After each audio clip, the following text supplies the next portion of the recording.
So much, Kyle, for that. Next, I am going to go on to our next presenter. We have Dr. Lisa Keith, who's a research plant pathologist with the USDA Agricultural Research Service. Lisa attempts to develop and deliver practical disease management approaches that can be adopted by growers. Lisa enjoys collaborations with colleagues across the US and internationally, interacting with and serving growers and helping to solve real world problems. And so today, Lisa is going to be talking about the efficacy trials test of commercial fungicides against rapid ohia death in vitro and by trunk injection. And so Lisa, feel free to share your screen whenever you like, and the floor is all yours. Awesome. Thank you so much, Amber, and everyone for getting on these very interesting topics. And I'll tell you straight out, I cannot compete with Kyle's awesome videos. So that was pretty cool. Okay. Yes, so it's really actually hard to believe that rapid ohia death, we've been attacking the problem, wow, since about 2014. And as Kyle mentioned, you know, it's quite a collaboration, quite the family, the teamwork, both near and far. And one aspect you'll hear about next week, there was a lot of work done on how to decontaminate infected wood treatments. But the thought with this study was, are we able to use fungicides to actually protect trees from becoming infected in the first place? Okay. Isn't that okay? Oh, sorry. Okay. So I guess I have to use my mouse, and hopefully I'm not going to go bouncing around. But so really, to start off again, you know, there were so many people involved in this project. Really thankful for Jenny Juswick, Lionel and Blaine, who worked in my lab, Don Grossman from ArborJet, Bill, Craig, you know, JB even was there taking pictures. And so today I'm really going to go over just the type of work, kind of a brief introduction, starting work in the laboratory first, because if it doesn't work there, it's never going to work in the field. Go into the field trial results that we have and give some conclusions. Okay, so for the brief introduction, as many of you already know, that rapid ohia death is an emerging disease. It continues to spread, and it is killing large expanses of ohia forests. You know, that being said, we always like to say and remain hopeful that there are large expanses of healthy forests. And so that's part of this experience, to really protect areas from becoming infected. And there are other very similar fungal diseases attacking trees elsewhere. One disease is called laurel wilt, another is called oak wilt, with very similar fungi. And systemic fungicides are actually used to manage these diseases. So our question was, can similar systemic fungicides be used to protect trees from getting rot caused by, for the field portion, Ceratocystis leucoohea, and I'll kind of tell you why. The lab, we actually looked at both species. And these really, the thought, is it to treat an entire forest? No, it was really management tools to protect high value trees, perhaps in residential, urban, and park settings. Okay. How is disease caused in the first place? When it comes to plants, you probably have come across this disease triangle. In order for disease to occur, you have to have a susceptible host, you have to have the pathogen, and you have to have the favorable environment. And the environmental conditions are quite complicated with air and soil temperatures, the amount of rain, the pH. I mean, there's a lot of variables that come into play. You have to have a susceptible host, and you'll know that there are varieties of different plants. And then you do have your pathogen. So all of this has to take place at the right time in the right way to actually get disease. And any way to minimize or reduce part of this triangle, you can help start managing disease. So for the Ceratocystis species causing rod, they do need small wounds to enter. Okay, so no wound, they will not get in to start disease. Okay, and just to show you that just the role of temperature alone and what it does on the growth of the fungi. This, the pictures below, this is actually work Blaine did with his master's thesis, growing Leucoohea just on simple media plates. And if you're not familiar with them, they look like Jello in these plastic plates that these fungi like to utilize as food and actually grow. And so you seed the plate in the center with the fungus, and you put them in incubators at various temperatures, and you can see what the temperature optimum is and also the range of temperatures. So you can see that 25 to 30 C, which I think is about 77 to 86 degrees Fahrenheit, really the optimum temperature for the fungi to grow. And as you go cooler and warmer, you can see that growth is greatly reduced. Okay, and this was actually looking at multiple isolates over various years of collection of rod. Okay, and just to remind you too that we are working with two species, Leucoohea and Huliohea. Kyle mentioned the center bit, these Parathecia with the sexual sticky spores that they both species produce. Here you can actually see colonization of the fungus on the surface of trees once the bark was actually ripped back. Okay, that's probably about the main time you could find either on cut surfaces or under this experience here of these sticky spores. Otherwise, it's really internal staining that you're seeing, and these spores called Alluria canidia, which can survive all kinds of environmental conditions and survive a long time.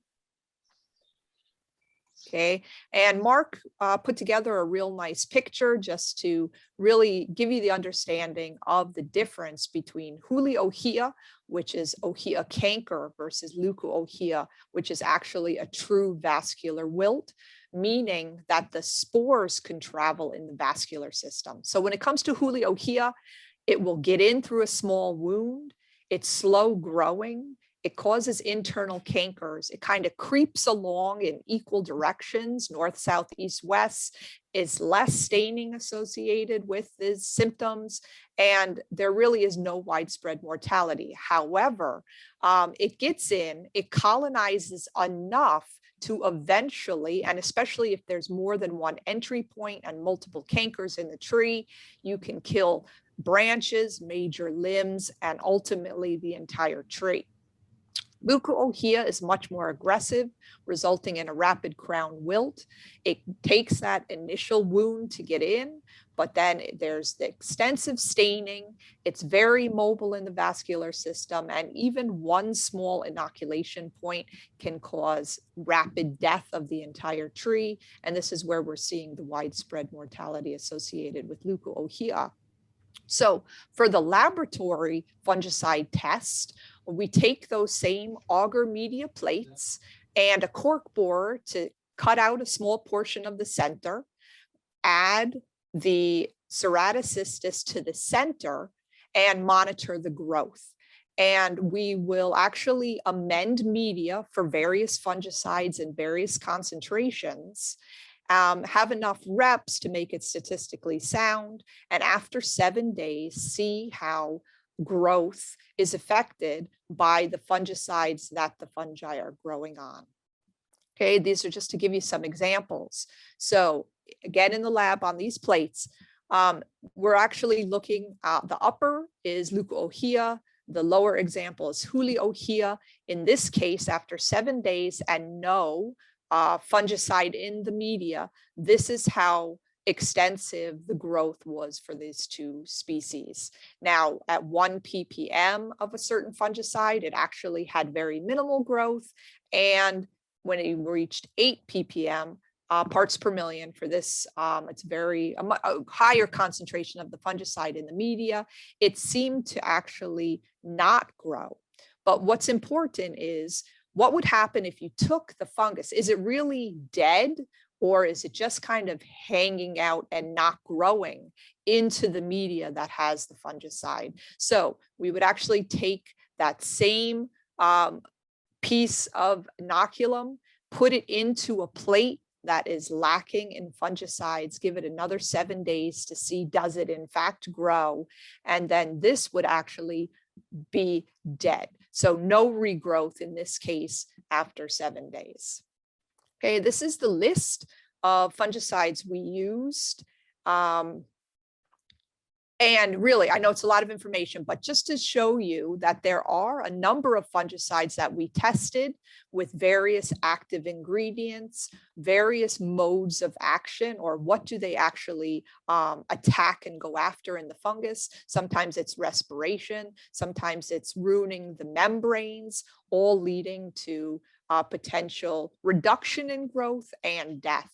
And we look at more than one fungicide because oftentimes you have to do rotations if you're doing treatments because of the risk of resistance. And these are just some of, maybe you're familiar with Alamo. Well, that's what the active ingredient is. And I've highlighted propiconazole because that's actually the active ingredient that's used most widely for laurel wilt and oak wilt, and really what we wanted to start with ourselves. Okay, so to show you on plates, what we're looking at is, this is leucoohea, and this is the concentration of the fungicides increasing from nothing to 100 ppm, and the various active ingredients across the top. And after 7 days, we measure all the growth of the plates, and also to then determine, is the fungus still living or dead? So 7 millimeters is actually the size of the auger plug that we add to the fungus. And if it didn't look like it would grow, we would then put it back onto media without fungicide and see if it's alive or dead. And there were concentrations of propiconazole that were effective. Thiabendazole was actually another one that was, in a way, in the laboratory, a little more effective. So this is just a different way to show that same type of data. What is the percent growth inhibition, and whether or not the fungus was alive or dead. And I guess I should mention that propiconazole is known as a fungistatic fungicide. So that's kind of, it's a fungicide, but it doesn't often kill unless it's at very high concentrations. And that's what we were seeing. And so then we have the same table for Huliohea. Again, the active ingredients across the top, the concentration of the fungicides in the plate, and where growth is measured. Again, 7 millimeters indicates no growth, and thiabendazole is the only one to actually kill it on the plates. Okay, this is just another representation. Again, where the concentration for propiconazole, and again, this was really just to get a good look at propiconazole for our field trial, as well as potential other fungicides that we could utilize for future experiments. Okay, so for our field test, we actually used propiconazole, but two, I guess, products, one called Alamo, one called Propizol, sold by 2 different companies, but same percentage of active ingredient, and then 2 delivery methods. One's a macro infusion and one's a micro infusion. And for the method, the propiconazole with the 14.3% active ingredient would actually be injected into healthy trees a month prior to a challenge inoculation with leucoohea. And as I mentioned, we focused on leucoohea because definitely more virulent, more widespread mortality, and field experiments tend to be, quite lengthy and you have a lot of data to collect. So we started with leukohea. Our controls were a water-only control to make sure that the injection method itself is actually not damaging the tree, and a fungus-only control to make sure that we would see the onset of symptoms, and then the propiconazole only control just to show that the fungicide itself is not doing damage to the tree. We had 2 locations. We actually got started in 2018 at Cattle Hunt Road, approximately 1,650 meters above sea level. From the results there, we opted to do another test starting in 2019, both at Cattle Hunt Road at that higher, cooler elevation, and at KMR to see if environment would make a difference at 22 meters. And the tree canopy, the canopies were evaluated for rod symptoms every month. And if trees would die, we would actually verify that they died by rod by taking samples. Okay, so here's pictures just to walk you through the process of the macro infusion. So this is, in comparison to the other one, this is a larger volume and a slower method of delivery. We would scout trees, actually drill into the root flares for the entry points, connect up the tubing, put the product into a pump, actually get it in, slow process, but it wouldn't eventually get it in there, seal up with the wound protectant, and a month later come back and inoculate trees, and then monthly after that go and make observations and see if we could see any symptom development. Okay, this actually is for low volume and high pressure. So this goes through the same scouting process, but there's a fancy little, you use a drill to put a proprietary plug in. And then this is a very small, almost like a backpack size piece of equipment that you can put the fungicide into, and under high pressure actually, and very quickly get the fungicide into the tree. And then here you can see a month later, we would inoculate with our cultures on filter paper discs, cover it up, monthly go looking for symptoms, in this case, you know, partial canopy death. And then once the canopy was dead, we would verify it was because of rod. Okay, so just some pictures, you know, worth 1,000 words. The lower elevation at Cattle Hunt Road, I'm sorry, lower elevation at KMR, the upper elevation at Cattle Hunt Road, you know, it really depended on the day and the cloud cover and the brightness of the sky. It could be very difficult to pick up some of the canopy and what it was looking like. And so there was always more than one of us going out, the buddy system, to try to come to a certain percentage. You know, in certain cases, it's quite obvious. In some cases, you'd have to look up, you know, which is more difficult to see this area, but month after month, we were taking data. And when trees, in particular, boy, mortality started happening quite rapidly at KMR. The entire canopy was dead.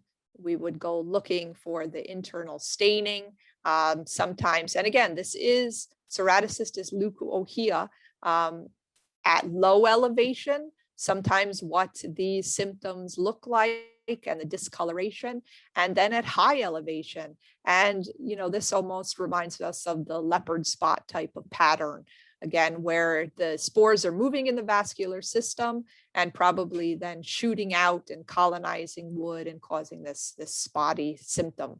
And again, this is Jenny, and Blaine, and we would also look at the point of injection, particularly of the fungicides and the proprietary plugs, just to see if there was any damage to the outer bark. Okay, so this is the field results as of February 21. Okay, we have, I mean, it went monthly for years, the first couple years, and then, probably quarterly from there, but we're continuing to monitor them. What you're looking at is Cattle Hunt Road for the 2018 field rep, and then Cattle Hunt Road for a 2019 field rep, and KMR for the 2019. And so if I start with 2018, at Cattle Hunt Road, the 2 fungus-only control trees that we inoculated, one has died. Okay, so this is the percentage of rod symptoms, but in addition to that, we've marked it in red if the trees are dead.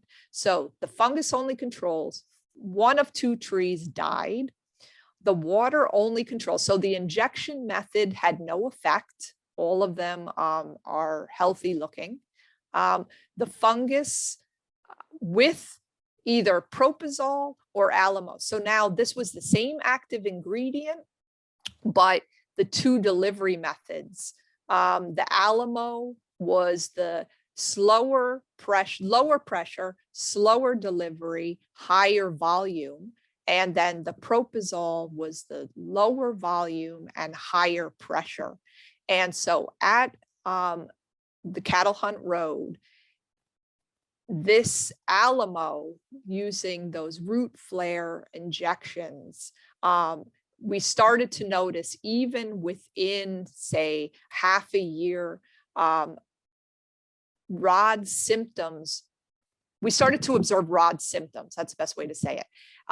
And we also, so we did see that in both cases, no matter the delivery method.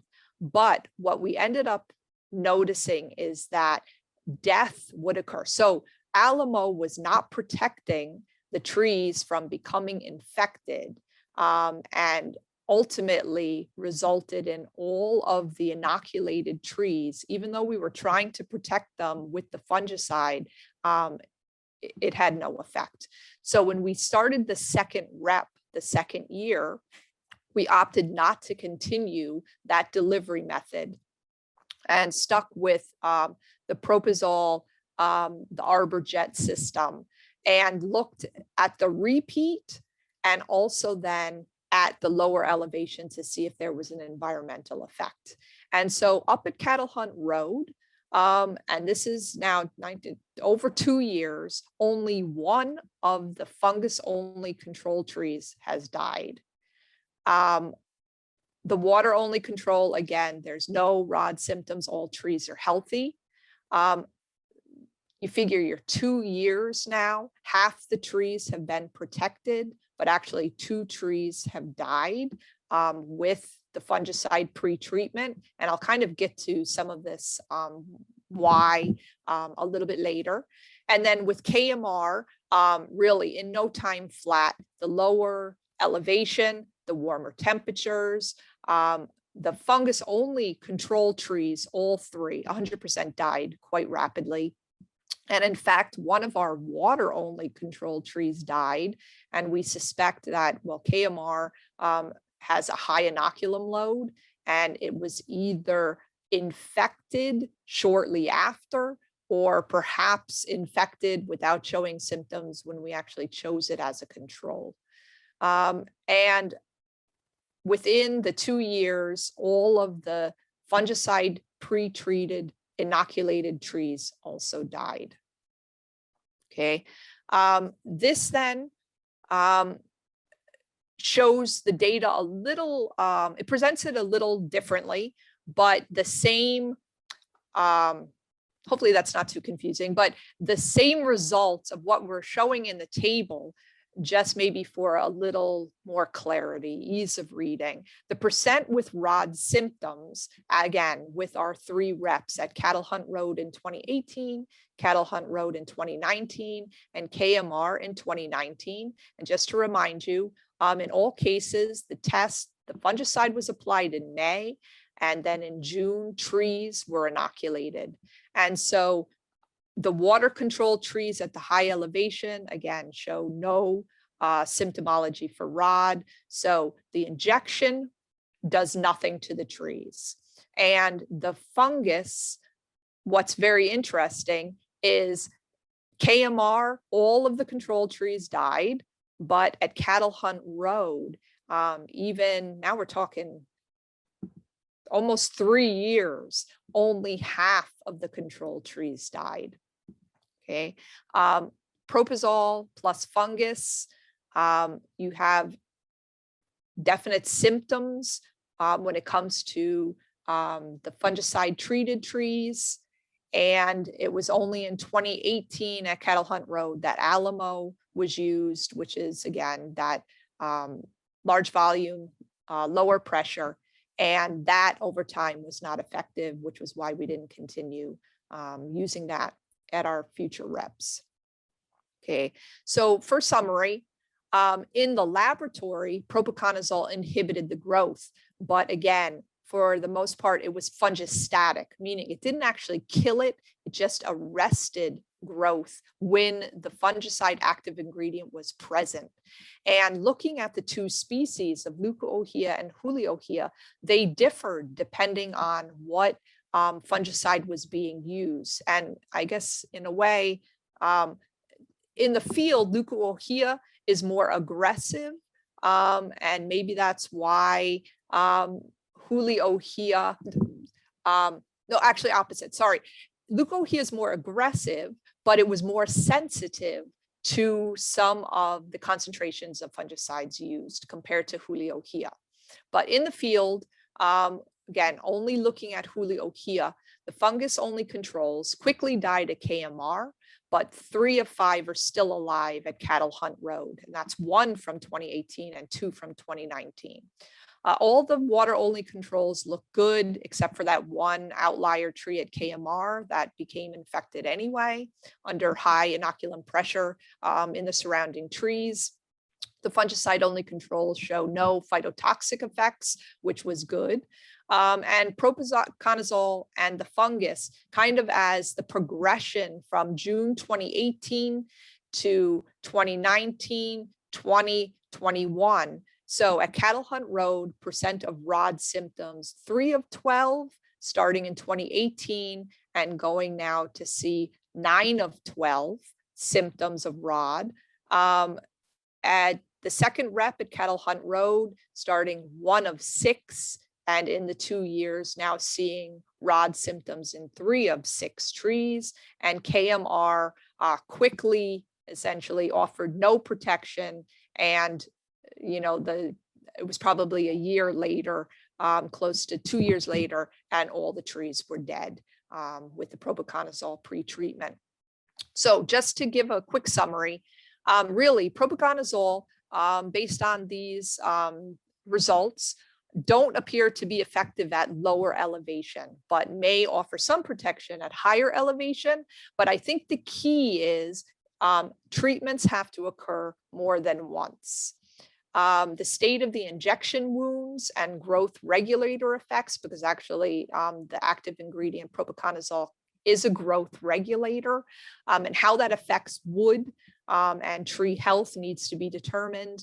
But we also suspect that the environment, the changes, you know, in soils, in moisture, in temperature, as well as the variety of Ohia actually play an important role in the effectiveness of these treatments. With that, I will say thank you very much. I will pause my sharing. All right. And yeah, so that was kind of like a heavy duty, boy, Kyle did that so nicely. It was with the videos. Mine, I know, was kind of like data heavy. And, you know, it's kind of sad in a way that to start the talk of, we want to present this information, but we really don't have good news to present. You know, I think definitely the key is more than one treatment is necessary. Yes, and that really is seen with the other diseases. The oak and laurels, you have to treat within the year. So. Awesome. Yeah, thanks, Lisa. I was wondering, I had a question. Is this work going to be published? Yes. Yes. Just wondering. I mean, I know you guys are busy. I was just wondering if that was the plans for this research. Yes, absolutely. Okay, great. Awesome. And then I think I had a question from the audience. Someone was wondering, was the water control administered through the low pressure or high pressure method? Both, actually. So it depended on the test. Again, that was just to see that how the product is being applied, whatever method it is, just that the wounding, because you figure you're actually creating wounds to get the fungicides in, that would not damage or you know, contribute to any symptom development. And in both cases, there was no effect. It's really interesting to see the elevational, I guess elevation had a little bit to play in this research. Yes, definitely. You know, I guess that's in a way the bright spot of the study, really to see that trees inoculated as control, so the fungus only control trees are still alive there. And we're talking, you know, 3 years in, which really shows the importance, I think, not only of the environment, but of genetics, and why the you know, resistance screening program is so important. That was really kind of that first glimpse of, wow, you know, we're actually putting the fungus inside, and yet not all trees are responding in the same manner. And so the pre-treatment of the fungicide, even up high, I'll mention, you know, we're really not seeing death. We are seeing symptoms of rod, but they are arrested. I mean, they're really taking a long time to manifest themselves. And it's only now 2 and 3 years without another treatment that the symptoms are continuing to develop, if that makes sense. So I suspect if maybe the second year we went in and reapplied, we probably wouldn't see the symptoms we're seeing. It's just that the active ingredient, you know, has a certain time frame of being effective, and now we're starting to see symptoms. But I say symptoms, you know, and then of the handful of trees, I mean, they do range. A couple of trees are maybe 70% of the canopy are brown, but then you have quite a few that are 10 and 15%. So they're still really hanging in, you know. The combination, I think, again, genetics, the location, and then having an available fungicide, making a big difference there. Mm-hmm. And then there's another question on what type of varieties of ohia did you folks use, or, you know? Yeah, so we really suspect that polymorpha was at Cattle Hunt Road, and probably in Cana at KMR. And, you know, there is variability when you come to different varieties and testing, even testing seedlings. You're seeing variations. But I guess one bright spot, you know, yeah, there's hope. I mean, definitely hope. And I see too, are we considering testing other fungicides? So yeah, to kind of fill everybody in, you know, we did some work with different fungicides for pot trials, but I think we selected propiconazole to move forward into the field, again, because there was already success in other systems to start there. Some of the other fungicides, the tebuconazole, thiobendazole. There are a lot of azoles. That's just a classification of fungicides. But the thiobendazole, which was quite effective and actually did quite well with pot trials, is definitely not as environmentally friendly. So oftentimes researchers, do hesitate bringing that out into the field. But for the lab side, that one actually fared better in controlling the fungi than propiconazole did. I mean, that actually killed fungi on plates as opposed to the propiconazole. Again, it stopped growth. And then when the fungus was put onto new media lacking fungicide, they would grow. So I guess one thing I wanted to mention is, or what my understanding of it was, is because it's time consuming to do treatments like this and probably not cost effective. We're obviously not going to be doing this on a landscape level for treatment, for management, right? So Right. this comes down to people in their backyards that want to protect one special tree or something like that, that will do that time investment and that money investment. Is that something that you agree with? We're Yeah, not going to be absolutely. Okay. Yes, absolutely. Okay. You hit it right there. Is there the one tree that is the family tree you really want to protect, particularly in areas that there's a lot of inoculum? I mean, if it's really not in danger of becoming inoculated in the first place, probably not necessary, but a good option, I think, for protection. And this is some of the case even with the oak. I think JB's shared pictures before, the beautiful oak with the university, and those old wanting protection. But you are correct. It's definitely going to be pricey, and it will have to be probably reapplied at least yearly.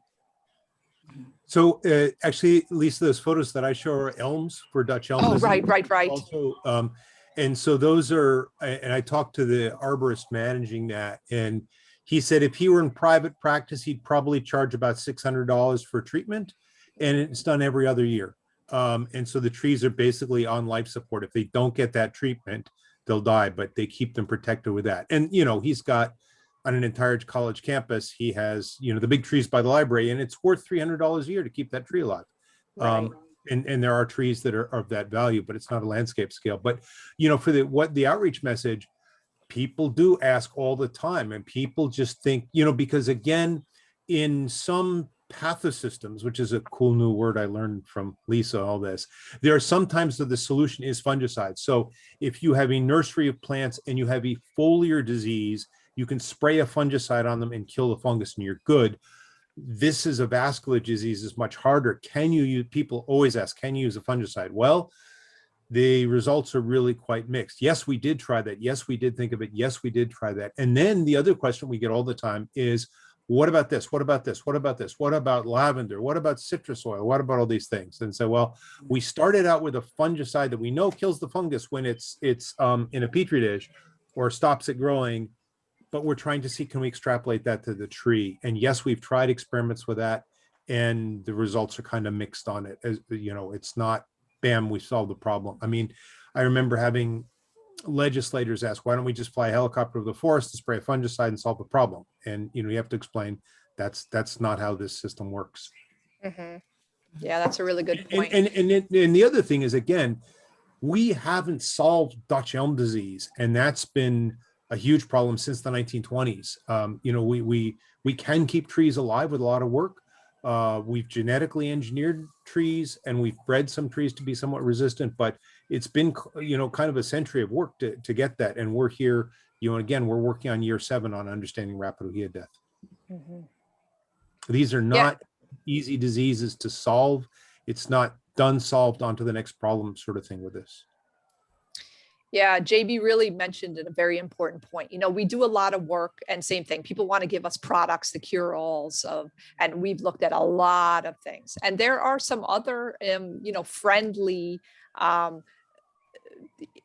I've mentioned we had a science fair student, right, look at essential oils.